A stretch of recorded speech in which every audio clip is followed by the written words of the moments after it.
Hello dear friends, YouTube channel Ratan Tanwar पर आपका हार्दिक स्वागत है। आज हमारा जो टॉपिक है वो है माइटोकॉन्ड्रिया।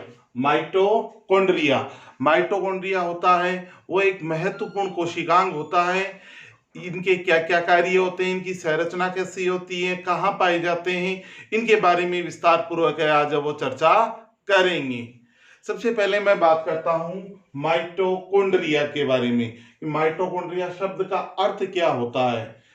माइटो और कॉन्ड्रियन से मिलकर बना होता है। माइटो का अर्थ होता है थ्रेड, थ्रेड का मतलब होता है फैले हुए। कॉन्ड्रियन का अर्थ होता है ग्रेन्यूल्स, ग्रेन्यूल्स का अर्थ होता है कण, ग्रेन्यूल्स कण होता है, थ्रेड यानी फैले हुए, यानी फैले हुए कण जो कि कोशिका द्रव्य में पाए जाते हैं, उन्हें हम कहते हैं माइटोकॉन्ड्रिया, या इनके लिए हिंदी में वर्ड है सूत्र कणिका। यानी माइटोकॉन्ड्रिया है उसको सूत्र कणिका भी कहा जाता है। माइटोकॉन्ड्रिया होता है जो कोशिका द्रव्य में बिखरे हुए कण के रूप में पाए जाते हैं। तो ये तो हो गया माइटोकॉन्ड्रिया क्या है। फिर आता है इनकी खोज के बारे में, कौन कौन से वैज्ञानिकों का योगदान रहा। सबसे पहले हम बात करते हैं कोलिकर ने कीटों की रेखित पेशियों में, कीटों की रेखित पेशियों में 1880 में इन्हें देखा था। सर्वप्रथम कोलिकर ने कीटों की रेखित पेशियों में देखा। फिर आता है फ्लेमिंग, 1882 ने इन्हें नाम दिया फाइला। आर अल्टमान 1894 ने इन्हें नाम दिया बायोफ्लास्ट।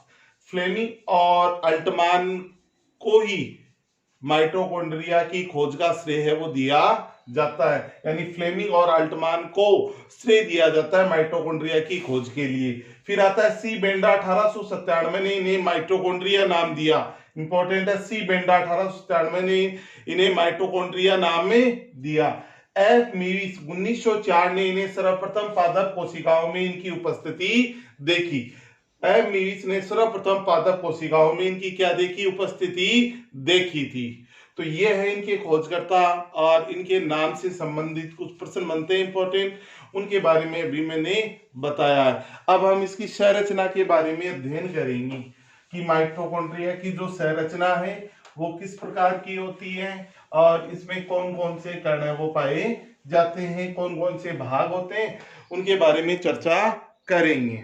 अब देखो, संरचना के बारे में हम बात करते हैं तो सबसे पहला पॉइंट हम लेते हैं कि ये पाए किन में जाते हैं। पाए किन में जाते हैं, प्रोकैरियोटिक, प्रोकैरियोटिक सेल्स को छोड़कर, प्रोकैरियोटिक कोशिकाओं को छोड़कर बाकी अन्य कोशिकाओं में माइटोकॉन्ड्रिया है क्या होते हैं, प्रेजेंट होते हैं। यानी प्रोकैरियोटिक सेल में माइटोकॉन्ड्रिया है वो नहीं पाए जाएंगे। इनकी जो संरचना होती है वो संरचना गोलाकार छड़नुमा, गोलाकार छड़नुमा और धागेनुमा है वो पाई जाती है। ये माइटोकॉन्ड्रिया की संरचना है वो छड़नुमा होती है। फिर हम बात करते हैं इनकी लंबाई और व्यास के बारे में। सबसे पहले लंबाई के बारे में हम बात करते हैं तो इनकी जो लंबाई है वो पाई जाती है 0.5 से 8 माइक्रोन, 8 माइक्रोन की इनकी लंबाई है वो पाई जाती है। और इनका व्यास है 0.05 से 0.1 माइक्रोन होता है। 1 माइक्रोन है वो इनका व्यास है वो पाया जाता है। कोशिकाओं में इनकी संख्या है लगभग 50 से 5000 तक है वो माइटोकॉन्ड्रिया है वो पाए जा सकते हैं। ठीक है, कुछ ऐसे भी जीव हैं, ऐसी भी कोशिकाएं भी होती हैं जिसे माइक्रोस्टेरियाज, माइक्रोस्टेरियाज, शैवाल है, ये एल्गी है, क्या है, एल्गी। इसमें माइटोकॉन्ड्रिया की जो संख्या है वो पाई जाती है, 1 पाई जाती है। एवं कुछ एकोशिकीय जीवों में इनकी संख्या है वो 5 लाख तक भी हो सकती है। कितनी हो सकती है, इनकी संख्या है वो 5 लाख तक भी पाई जा सकती है। तो ये सामान्य जानकारी है कि इनकी संख्या कितनी होती है। और ये कोशिका द्रव्य में है वो पाए जाते हैं। अब माइटोकॉन्ड्रिया की जो संरचना है, संरचना बनाकर हम इसका वर्णन करेंगे। तो माइटोकॉन्ड्रिया की संरचना का नामांकित चित्र है वो बना रहा है और इसके साथ साथ में हम समझते जाएंगे। देखो माइटोकॉन्ड्रिया की जो संरचना है उसमें जो सबसे बाहरी भाग है, सबसे बाहरी भाग, उस सबसे बाहरी भाग का जो नाम है वो है बाह्य झिल्ली। ये जो झिल्ली है इसका नाम होता है बाह्य झिल्ली। दोहरी झिल्ली युक्त कोशिकांग होता है। माइटोकॉन्ड्रिया क्या होता है? दोहरी झिल्ली युक्त कोशिकांग। ये सबसे बाहर की ओर है। इसके बाद में ये होती है इसकी आंतरिक झिल्ली, ये पाई जाती है इसकी आंतरिक झिल्ली पाई जाती है इस प्रकार से। यह आंतरिक झिल्ली की संरचना है।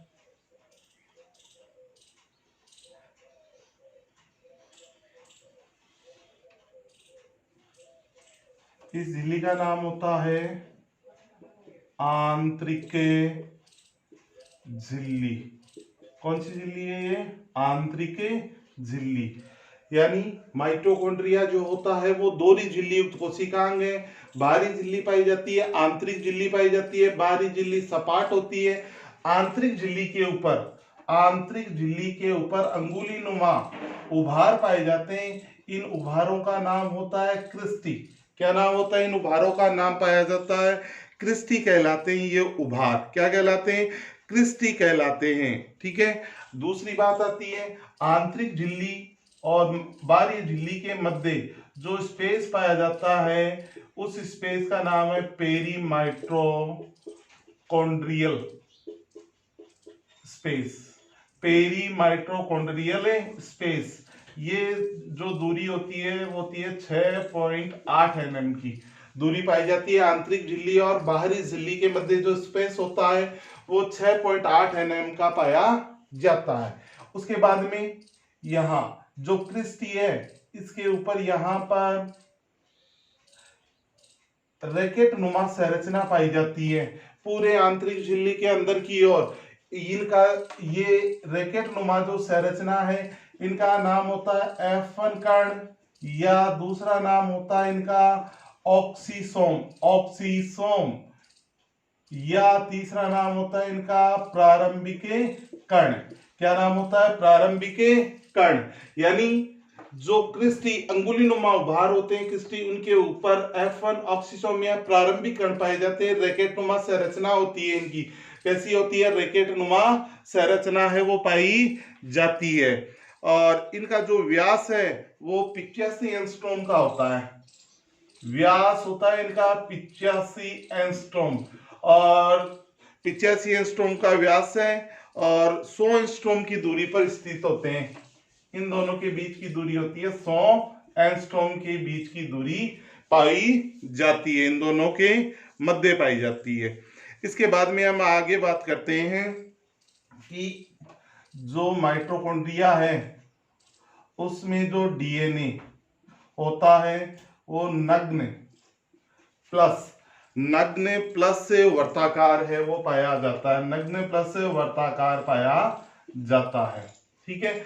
उसके बाद में हम बात करते हैं कि यहाँ पे क्रेब चक्र के एंजाइम पाए जाते हैं। क्रेब चक्र क्या है इसके बारे में जानेंगे हम अभी। क्रेब्स चक्र, क्रेब चक्र के एंजाइम। इसके बाद में हम आगे बात करते हैं तो इसमें आरएनए राइबोन्यूक्लिक एसिड पाया जाता है। और इसके बाद में ये जो झिल्ली है ये कहलाती है, इसकी मैट्रिक्स कहलाती है। क्या कहलाती है? मैट्रिक्स। ठीक है। इसके बाद में हम आगे बात करते हैं राइबोसोम पाया जाता है। राइबोसोम है वो 70S प्रकार का होता है। कौन सा होता है? 70S प्रकार का राइबोसोम है वो पाया जाता है। अब हम बोर्ड पे ध्यान देंगे इसमें कौन कौन से कण पाए जाते हैं उनके बारे में हम विस्तार पूर्वक है वो इसमें चर्चा करेंगे। देखो माइटोकॉन्ड्रिया है वो दोहरी झिल्ली युक्त कोशिकांग होता है। दोहरी झिल्ली युक्त का मतलब होता है इसमें दो झिल्लियां पाई जाती हैं, पहली बाहरी झिल्ली और दूसरी होती है आंतरिक झिल्ली। बाहरी झिल्ली जो होती है वो सपाट होती है और आंतरिक झिल्ली है उस पर अंगुली नुमा उभार पाए जाते हैं, प्रवर्ध पाए जाते हैं, जिनका नाम होता है क्रिस्टी। क्या नाम होता है? क्रिस्टी नाम होता है अंगुली नुमा प्रवर्ध को। और क्रिस्टी के ऊपर पाए जाते हैं F1 कण, ऑक्सीसोमिया प्रारंभिक कण पाए जाते हैं जो रैकेट नुमा संरचना में होते हैं। इन कणों का व्यास 85 एंगस्ट्रॉम होता है और इनके बीच की दूरी है वो 100 एंगस्ट्रॉम की पाई जाती है। उसके बाद में हम बात करते हैं आगे कि ये जो कण हैं वो फास्फोलिपिड और प्रोटीन के बने होते हैं और इनमें एटीपी सिंथेटेज नामक एंजाइम पाया जाता है। इनमें एंजाइम होता है एटीपी सिंथेटेज एंजाइम है वो पाया जाता है। ये एटीपी जो सिंथेटेज एंजाइम है वो ऑक्सीकरण और फास्फोरिलीकरण का कार्य करता है। मैट्रिक्स जो भाग है यहाँ पे ऊपर जो दिखाया गया है, इस भाग के अंदर है डीएनए, आरएनए, 17 इस प्रकार के राइबोसोम, जल, लवण एवं क्रेब चक्र के सभी एंजाइम है वो पाए जाते हैं। माइटोकॉन्ड्रिया का जो डीएनए है वो गोलाकार और नग्न होता है। इसमें C+G की मात्रा A+T की तुलना में अधिक होती है। माइटोकॉन्ड्रिया में अपने समान नए माइटोकॉन्ड्रिया बनाने अर्थात स्वतः जनन की क्षमता पाई जाती है। यह क्षमता केवल कोशिका द्रव्य के अंदर रहकर ही होती है, स्वतंत्र रूप से संभव नहीं है, इसलिए इसको कहते हैं सेमी ऑटोनोमस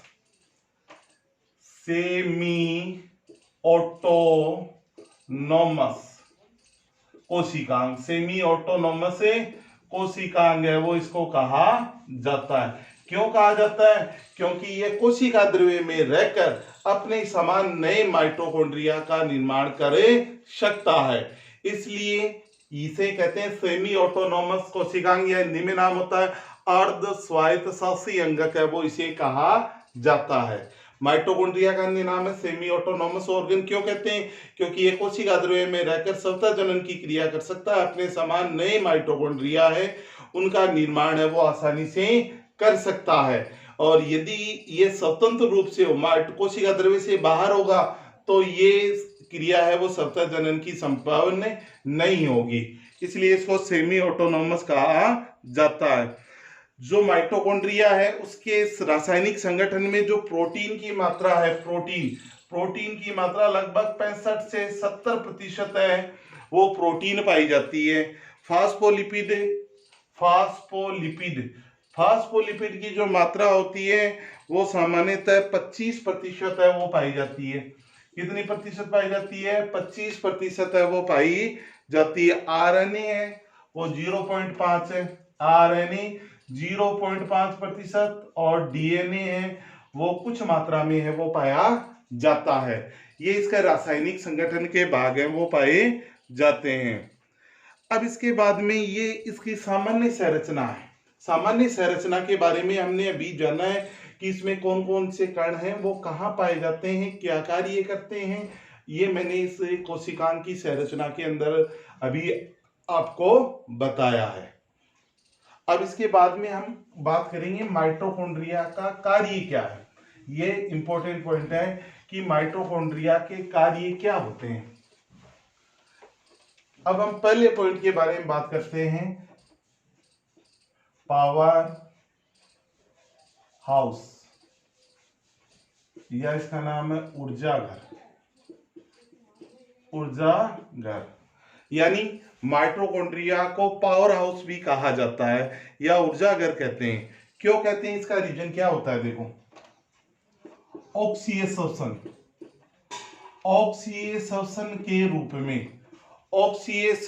के रूप में जो ऊर्जा निकलती है वो एटीपी के रूप में संचित हो जाती है माइटोकॉन्ड्रिया में। कैसे होती है इसको हम समझेंगे। ऑक्सीडेशन क्या होता है? देखो, ऑक्सीडेशन का मतलब होता है C6H12O6 प्लस O2। यहाँ क्या बनेगा? CO2 प्लस H2O प्लस ऊर्जा। क्या बनेगी? ऊर्जा बनेगी एटीपी के रूप में क्या बनेगी? ऊर्जा बनेगी। ऑक्सीडेशन का मतलब होता है वह सब्सटेंस जिसमें ऑक्सीजन की उपस्थिति आवश्यक होती है उसे हम बोलते हैं ऑक्सीडेशन बोलते हैं। इस क्रिया में ऊर्जा प्राप्ति होती है। एटीपी के रूप में। ये एटीपी के रूप में जो ऊर्जा है वो माइटोकॉन्ड्रिया में क्या हो जाएगी, संचित हो जाएगी। और जब कोशिका को ऊर्जा की आवश्यकता होगी, जब कोशिका को ऊर्जा की आवश्यकता होगी तो एटीपी के रूप में ऊर्जा जाएगी और वो टूट जाएगा एडीपी में, एडिनो डाइफास्फेट में टूट जाएगा। माइटोकॉन्ड्रिया में ऊर्जा थी एटीपी एडिनो ट्राइफास्फेट के रूप में, जब कोशिका को ऊर्जा की आवश्यकता हुई तो टूट गई, एडीपी एडिनो डाइफास्फेट में टूट गई और सेल को क्या मिल जाती है, ऊर्जा मिल जाती है। एक एटीपी अणु से 7.3 किलो कैलोरी ऊर्जा की प्राप्ति होती है। एक एटीपी अणु से 7.3 किलो कैलोरी ऊर्जा की क्या होती है, प्राप्ति होती है। इसलिए सेल का जो पावर हाउस है वो किसे कहते हैं, माइटोकॉन्ड्रिया को कहते हैं। किसको कहते हैं, माइटोकॉन्ड्रिया को सेल का पावर हाउस है वो कहा जाता है। क्यों कहा जाता है, मैंने बताया ऑक्सीडेशन के दौरान जो ऊर्जा है वो एटीपी के रूप में माइटोकॉन्ड्रिया में संचित होती है।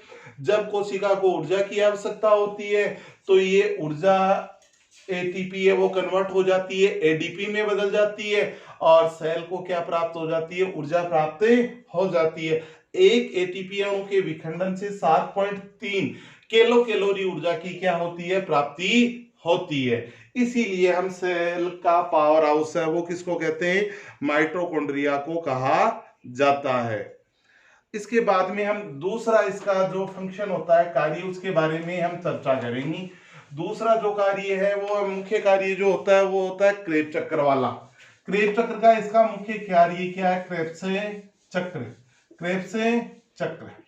अब देखो क्रेब्स चक्र की क्रिया में कैसे ये काम में आता है उसको हम पढ़ेंगे। क्रेब चक्र की क्रिया क्या होती है, देखो जब पादपों में श्वसन की क्रिया होती है, श्वसन की क्रिया में क्या होता है, सबसे पहले C6H12O6 ग्लूकोज का अणु है, इससे बनते हैं 2 पाइरुविक अम्ल। पेड़ पौधों में 2 पाइरुविक अम्ल के अणु बनते हैं। कितने अणु बनते हैं, 2 अणु पाइरुविक एसिड के बनते हैं। इस प्रोसेस का नाम होता है ग्लाइकोलाइसिस, ग्लाइकोलाइसिस। C6H12O6 ग्लूकोज है तो ग्लूकोज का अपघटन ही क्या कहलाता है, ग्लाइकोलाइसिस कहलाता है। क्या कहलाता है, ग्लाइकोलाइसिस। यानी ग्लूकोज के अपघटन की क्रिया है वो कहलाती है ग्लाइकोलाइसिस की क्रिया कहलाती है। अब 2 अणु पाइरुविक एसिड के बनते हैं और 2 अणु पाइरुविक एसिड के बनने के बाद में ये जो आगे की क्रिया है वो माइटोकॉन्ड्रिया, आगे की जो क्रिया है वो माइटोकॉन्ड्रिया में संपन्न होती है और उस क्रिया को एक नाम दिया गया है क्रेब्स चक्र, या नाम होता है टीसीए चक्र। क्या नाम होता है, टीसीए, या नाम होता है सिट्रिक अम्ल चक्र, सिट्रिक अम्ल चक्र। यानी क्या होता है कि ग्लूकोज के विखंडन से 2 पाइरुविक एसिड बने, 2 पाइरुविक एसिड है वो अगले चरण में प्रवेश करते हैं और विभिन्न चरणों से होते हुए यहाँ पे हमें क्या प्राप्त होती है, ऊर्जा प्राप्त होती है। क्या प्राप्त होती है, ऊर्जा है वो प्राप्त होती है एटीपी के रूप में। और यहाँ ये इस क्रिया का नाम होता है क्रेब चक्र, टीसीए और सिट्रिक अम्ल चक्र इसका नाम होता है। इस क्रिया का विस्तार पूर्वक क्या नाम होता है, क्रेब चक्र या टीसीए चक्र, सिट्रिक अम्ल चक्र है वो इसको कहा जाता है। तो ये क्रेब चक्र की जो क्रिया है, इस क्रिया में जो विभिन्न एंजाइम है वो माइटोकॉन्ड्रिया की मैट्रिक्स में पाए जाते हैं। कहाँ पाए जाते हैं, माइटोकॉन्ड्रिया की मैट्रिक्स भाग में क्रेब चक्र के विभिन्न एंजाइम है वो पाए जाते हैं, जिसके द्वारा ये क्रिया क्या होती है, संपादित होती है। इसके बाद में हम अगले पॉइंट के बारे में बात करते हैं। तो तीसरा जो पॉइंट आता है ऑक्सीफॉस्फोलीकरण, ऑक्सीफॉस्फोरीलीकरण। ऑक्सीफॉस्फोलीकरण की क्रिया है वो क्या होती है, देखो ये क्रिया ऑक्सीसोम कणों में होगी। ऑक्सीसोम कणों का दूसरा नाम होता है F1 कण, प्रारंभिक कण भी बोलते हैं इन्हें, क्या बोलते हैं, प्रारंभिक कण, या तीसरा नाम होता है ऑक्सीसोम। ठीक है, अब इस क्रिया में क्या होता है, देखो इस क्रिया में क्या होता है, जो विभिन्न मध्यवर्ती बनते हैं जैसे NADPH2, NADH2, FADS2। ठीक है, ये क्या करते हैं, NADPS2 NADS2 FADS2, ये सभी इनके ऑक्सीकरण के द्वारा किसका निर्माण होता है, एटीपी अणु का निर्माण, एटीपी अणु का निर्माण है वो होता है। इस क्रिया को हम बोलते हैं ऑक्सीफॉस्फोलीकरण की क्रिया बोलते हैं। ये क्रिया कहाँ होती है, F1 कण या प्रारंभिक कण या ऑक्सीसोम में क्या होती है, संपन्न होती है ये क्रिया। अब इसके बाद में इसका चौथा जो मुख्य फंक्शन आता है कि माइटोकॉन्ड्रिया है वो प्रकाशीय श्वसन की क्रिया में भाग लेता है। कौन सी क्रिया में,